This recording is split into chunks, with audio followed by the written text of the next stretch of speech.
Bonjour et bienvenue dans ce tutoriel. Nous allons voir ici comment afficher dans Google Sheets la liste des diviseurs d'un nombre entier.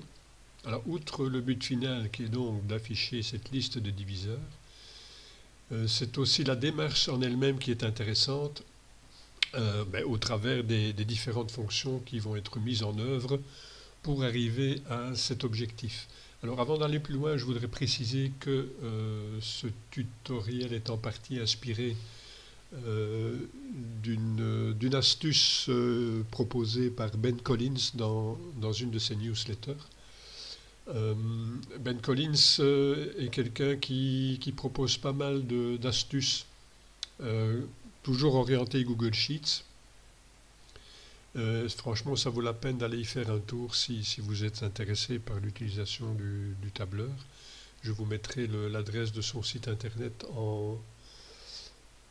en commentaire de cette vidéo. Donc il y a régulièrement des newsletters qui sont proposés avec chaque fois une astuce. Et bon, celle que j'utilise ici en partie fait partie de l'astuce numéro 321. Donc vous voyez qu'il y a de quoi faire avec ces petits tutoriels qu'il propose. Alors, la première fonction que l'on va utiliser pour arriver à notre objectif final, c'est la fonction séquence. Alors, je vais d'abord vous expliquer quelle est la nomenclature de cette fonction. Donc, la fonction séquence. On a un premier argument qui sera le nombre de lignes, et c'est le seul argument qui soit obligatoire. Les trois autres sont facultatifs, donc nombre de colonnes, la valeur de départ et l'incrément. Alors, si on prend un exemple, égale séquence. Donc, je veux créer une séquence qui va se mettre, mettons, sur 12 lignes, une seule colonne. Je vais partir du nombre 45 et par pas de 5, donc une incrémentation de 5. Donc ici j'ai indiqué les 4 arguments et je vais avoir ceci. Donc je pars de 45, j'augmente de 5 à chaque fois pour arriver à 100. Si j'avais voulu avoir une séquence sur 12 lignes et 2 colonnes par exemple, j'aurais eu ceci. Donc je pars de 45, 45, 50, 55, 60, vous voyez, on va ici en zigzag. Ok. Alors je pourrais très bien ignorer les 3 derniers arguments. Donc je peux effacer les 3 derniers arguments pour ne garder que le premier, c'est-à-dire le nombre de lignes. Dans ce cas-là, quand je n'indique que le nombre de lignes, la valeur par défaut du nombre de colonnes, c'est 1. La valeur par défaut du nombre de départ, c'est 1 également. Et la valeur par défaut du pas d'incrémentation, c'est 1. Donc, qu'est-ce qui va passer? Il va se passer si je demande de valider cette séquence? Je vais simplement avoir la liste des nombres de 1 à 12. OK? Alors, c'est ça qu'on va utiliser ici dans notre première formule. Donc, on va écrire égale séquence et on va aller chercher la valeur qui se trouve en A4. Donc, comme il n'y a qu'une valeur ici, je peux la laisser en adressage relatif, ça n'a pas d'importance. Je laisse séquence A4. Voilà. Et donc, j'ai affiché la liste des nombres de 1 à 132. Donc, tous ces nombres sont ceux qui sont susceptibles d'être des diviseurs du nombre que j'ai ici en A4. Donc, si je mets 24, j'aurai la liste des nombres de 1 à 24. OK. Pour savoir si ces nombres sont effectivement des diviseurs de 24, eh bien, on va calculer le reste. Si la division est exacte, le reste est 0. Si elle n'est pas exacte, eh bien, le reste sera évidemment différent de 0. OK? Donc, c'est la deuxième fonction qu'on va utiliser. Donc, comment calculer le reste de la division du nombre que nous avons choisi ici, qui est 24, par rapport à la liste obtenue avec la séquence ici donc de 1 à 24. Donc c'est ce qu'on va voir tout de suite. Voyons voir maintenant comment calculer le reste d'une division. Donc ça va se faire avec la fonction mod, donc pour modulo. Alors un exemple, si je tape ici égal mod, vous avez directement le descriptif court de la fonction, donc opérateur modulo, donc calculer le reste. Donc si je veux calculer le reste de la division de 12 par 4, eh bien je vais obtenir évidemment 0, puisque la division est exacte. Et si je remplace le 4 par un 5, je vais obtenir comme résultat 2. Donc je vais aller faire ça dans ma colonne C ici pour tous les nombres de ma séquence. OK ?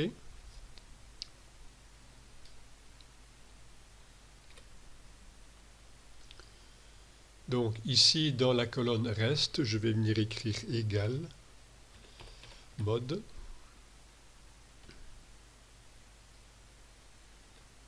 Le dividende, c'est 24. Alors ici, comme je vais bien sûr devoir étendre ma formule, il est important que mon adresse A4 soit en adressage absolu. Donc $A, $4. OK ? C'est important exactement à cet endroit-ci. Les diviseurs, où se trouvent-ils? Eh bien, ils sont dans ma colonne B. Eux, par contre, je les laisse en adressage relatif puisque je dois pouvoir étendre ma formule sur les différentes cellules que j'ai là. Je referme et j'ai donc ma formule. Alors on me propose d'étendre ici jusqu'à la fin de mes données. Oui, c'est intéressant, sauf que je valide ici l'extension de ma formule. Donc je disais c'est intéressant, sauf que si je tape ici 28, eh bien voilà, ma formule n'a pas été étendue jusqu'où il fallait. OK ? D'autre part, si je continue à l'étendre et que je vais un peu plus loin, là où je n'ai pas de valeur, je vais avoir ce fameux message d'erreur, division par 0. Donc qu'est-ce que je vais faire? Je vais venir ici dans ma formule, je vais commencer par écrire si erreur. Voilà, donc je calcule mon reste et je viens ici mettre deux guillemets avec rien à l'intérieur pour avoir une valeur, donc pas de valeur dans la cellule lorsque je n'ai pas de valeur au niveau de ma colonne B. Okay. Donc ça je valide ici. Et maintenant je vais venir étendre ma formule. Je vais l'étendre suffisamment loin que pour ne pas avoir besoin de réétendre par la suite. Bon, je vais m'arrêter ici, il n'y a pas besoin non plus d'aller trop loin. Voilà. Il y aurait une autre solution dans ce cas-là, c'est d'utiliser la fonction ArrayFormula, donc qui permet d'écrire des formules de manière matricielle, mais bon, ça pourrait faire l'objet d'un autre tuto par la suite. Donc ici, je vais me concentrer sur l'essentiel. Donc ici, on a eh bien calculé le reste des divisions. Donc chaque fois qu'on a un reste égal à 0, c'est qu'on a un diviseur du nombre mentionné en A4. Donc ici 1, 2, 4, 7, 14 et finalement 28. Okay, donc il faut trouver maintenant un moyen pour venir afficher dans cette dernière colonne uniquement les nombres correspondant à un reste égal à 0. C'est ce qu'on va voir dans la partie suivante. Alors pour finalement afficher la liste des diviseurs, on va utiliser la fonction filter. Comme son nom l'indique, c'est une fonction qui permet de filtrer le contenu d'une plage de cellules en fonction de certains critères. Alors, égal.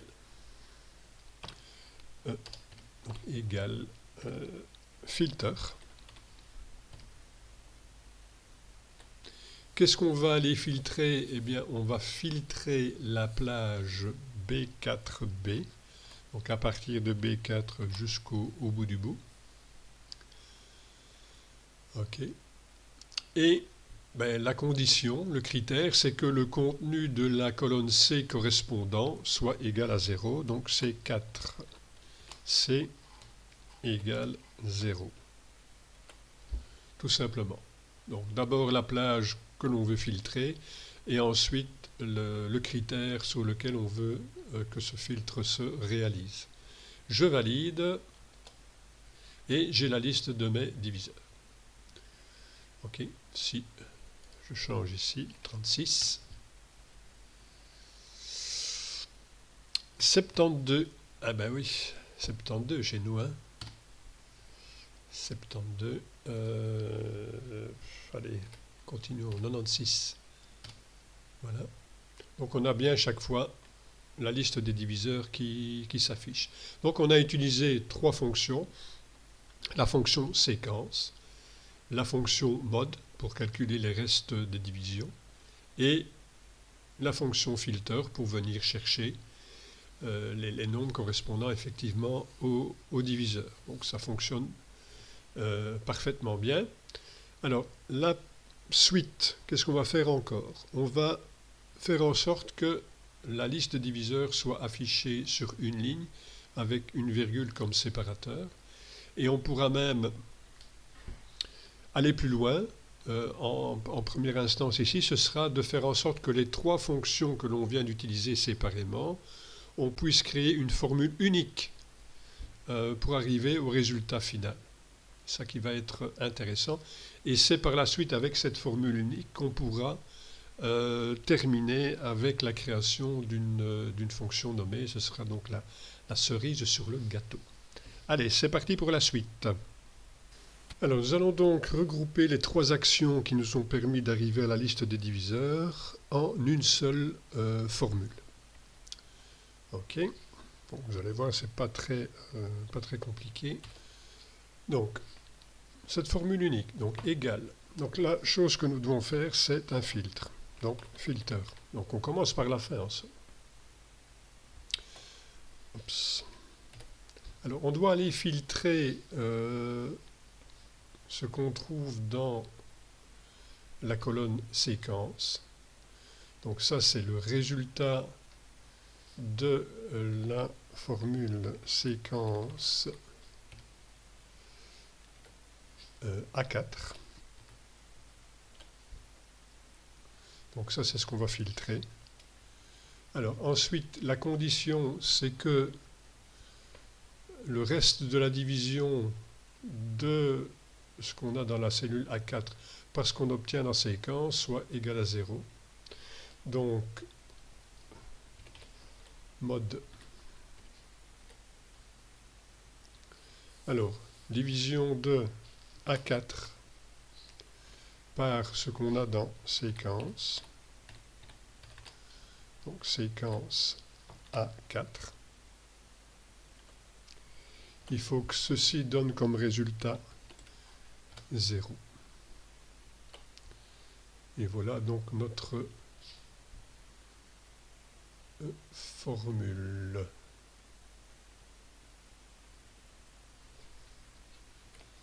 Donc si je valide maintenant cette formule, voilà, j'ai bien donc la liste de mes diviseurs, donc avec une formule unique que j'ai ici. Ok, alors, c'est important pour la suite que dans cette formule unique, on n'ait au niveau de A4 que des adressages relatifs et pas absolus. Parce que quand on va vouloir par la suite créer notre fonction nommée, si on a des adressages absolus, la fonction nommée ne fonctionnerait que pour la cellule A4 en adressage absolu, ce qui évidemment n'est pas le but recherché. Donc il faut bien que cette dernière formule ici soit tout en adressage relatif, d'autant plus qu'ici l'adressage absolu ne sert absolument à rien. Ok, donc c'est important. Voilà. Alors ce que nous allons encore faire maintenant, c'est pas fini, on va faire afficher la liste des diviseurs sur une seule ligne avec comme séparateur la virgule. Donc on va tout doucement arriver à la notation mathématique de l'ensemble des diviseurs d'un nombre. Allez, on continue donc la procédure. Donc, pour afficher la liste des diviseurs sur une ligne avec la virgule comme séparateur, on va utiliser la fonction join. Alors, la nomenclature de cette fonction, je mets ici égale join. Donc, on voit directement ici les informations.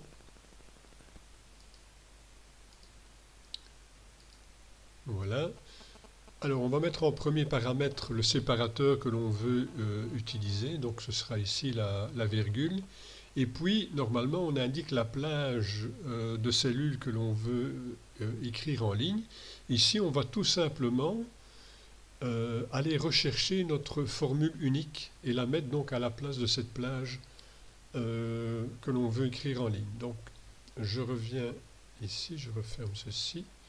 J'abandonne pour l'instant ma fonction parce que je vais aller récupérer ma formule unique, donc qui se trouve ici, dans cette cellule-là.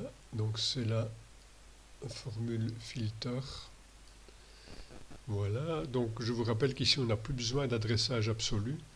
On met tout en adressage relatif, donc on met pas de $, c'est ça que je veux dire.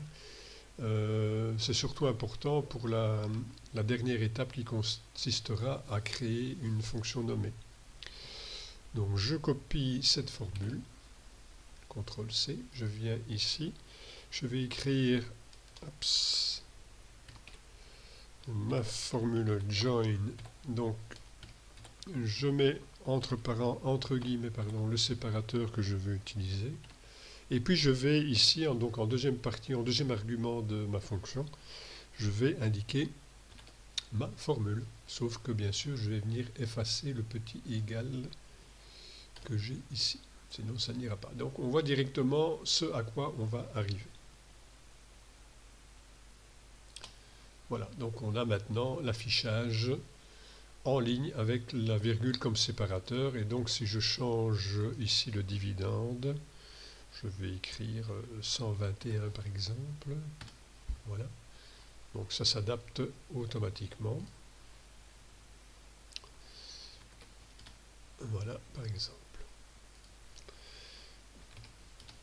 OK. Alors, continuons un peu, toujours dans le même ordre d'idée d'avoir tout ça sur une seule ligne. On va évoluer maintenant vers l'écriture mathématique du résultat. Donc on veut écrire div56 égale, ouvrez la collade, la liste des diviseurs et fermez la collade. Pour ça, je vais reprendre exactement la même formule. Donc je la recopie à partir d'ici. CTRL-C, je vais venir la mettre ici. CTRL-V. Donc là, évidemment, pour l'instant, ça donne juste la même chose. Donc, je reviens ici sur ma formule et je vais venir évidemment la modifier pour que l'affichage soit conforme à l'écriture mathématique.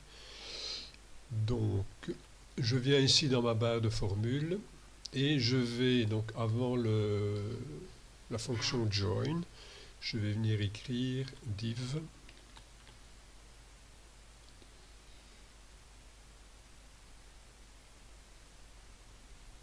Voilà, div. Donc l'esperluette pour concaténer, on va chercher ce qui se trouve dans la cellule A4, toujours en adressage relatif. De nouveau l'esperluette. Égale, ouvrir la collade, refermer les guillemets et de nouveau l'esperluette pour concaténer. Et puis, donc on voit au fur et à mesure ici l'évolution de la formule. Hein. Donc là, on est dans le bon. Je reviens tout à la fin, l'esperluette, ouvrez les guillemets, je ferme la collade, fermez les guillemets, et comme ça, on voit bien ici que ma formule est prête. OK. Et je valide. Voilà. Donc ça me donne exactement ceci. Donc div56 égale, etc., etc. Donc si je change de dividende, si je mets par exemple 85, je vais avoir ceci. Donc ça s'adapte automatiquement. OK. Voilà, donc on est presque arrivé au bout du travail. Il reste la cerise sur le gâteau, c'est-à-dire la création d'une fonction nommée, et vous allez voir que maintenant que le gros du travail a été fait, vous allez voir que c'est extrêmement simple de réaliser pour ceci une fonction nommée. Donc on va faire ça tout de suite. Voilà, il nous reste donc à créer la fonction nommée. Donc elle va se créer à partir de la formule finale. Donc la formule finale, elle se trouve ici, dans cette cellule H9. Donc je vais aller dans la barre de formule, je vais recopier cette formule. Donc je fais un CTRL-C.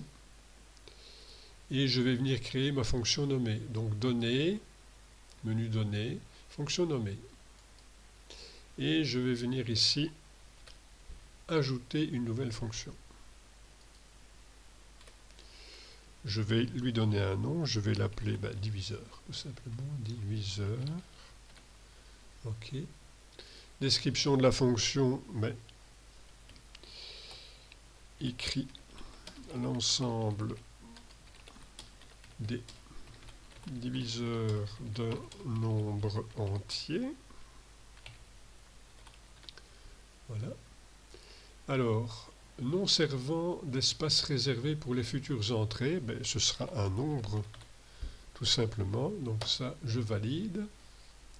Définition de la formule, je viens d'aller la copier dans la barre de formule, donc je la colle, je fais un CTRL-V. Et alors ici, c'est important, suggestion d'argument.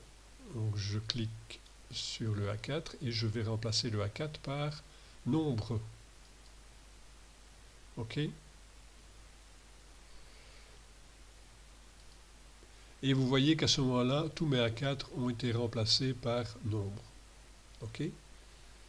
Suivant. Description de l'argument nombre, je vais quand même écrire nombre entier. Et par exemple, 56. Voilà. Et je clique sur créer. Donc ma fonction est créée. Je vais la retrouver maintenant dans la liste de mes fonctions. Si je viens sur la famille des fonctions nommées, je n'en ai qu'une ici, c'est la fonction diviseur. Je sélectionne, je vais sélectionner comme argument ce que j'ai dans la cellule A4. Et vous voyez directement ici que j'obtiens le résultat correct. Je valide et div56. Si je modifie le nombre, j'ai toujours l'adaptation qui se fait automatiquement. Maintenant, est-ce que ça fonctionne à partir d'un nombre qui serait positionné dans une autre cellule? Mais on va essayer tout de suite. On va placer ici 84 et on va lui demander ici d'écrire diviseur. Voilà. Hop. Et j'ai bien les diviseurs de 84 qui s'affichent. Donc voilà pour la création de notre fonction nommée, qui est bien sûr à l'utilisation plus court que de reprendre chaque fois la formule finale que l'on avait ici. Maintenant, est-ce qu'une fonction nommée peut être utilisée dans un autre classeur? Oui, mais à condition de l'importer dans ce nouveau classeur. Donc, la fonction que je viens de créer ici ne va pas être disponible automatiquement dans un autre classeur que je créerai par la suite. Il faut importer la fonction nommée, donc je vais vous montrer comment ça se passe, c'est très simple. J'ouvre ici un nouveau classeur sur lequel j'avais déjà fait des tests, mais je vais quand même supprimer ce que j'avais fait parce que sinon je ne sais pas refaire la démo. Voilà. Donc ça se passe de nouveau dans le menu données, fonction nommée, et cette fois-ci, tout en bas, je vais cliquer sur importer la fonction. Voilà. Alors, mon classeur, c'est celui-ci, il est à la racine de mon drive, c'est le classeur démo diviseur. Donc je le sélectionne, je clique sur insérer, et il me propose les fonctions nommées qui sont présentes dans ce classeur, il n'y en a qu'une. En l'occurrence ici, c'est la fonction diviseur. Et donc je la sélectionne et puis je clique sur Importer. Une fois que l'importation est terminée, je vais la retrouver de nouveau dans la famille des fonctions nommées. Donc si j'écris un nombre, je vais prendre n'importe où ici, 536, et que je veux avoir la diviseur de 536, voilà, je prends ici 536 et voilà, on voit directement que la fonction donne un résultat correct. Et voilà. Donc chaque fois que vous voudriez utiliser cette fonction-là dans un autre classeur, il faut faire l'importation à partir donc du classeur dans lequel vous l'avez créé ou d'un autre, hein, du moment que la fonction est présente dans le classeur. Voilà, ben c'est terminé pour ce tutoriel sur l'affichage des diviseurs d'un nombre. J'espère que vous avez trouvé ça intéressant et je vous dis à bientôt dans un autre tutoriel. À ciao!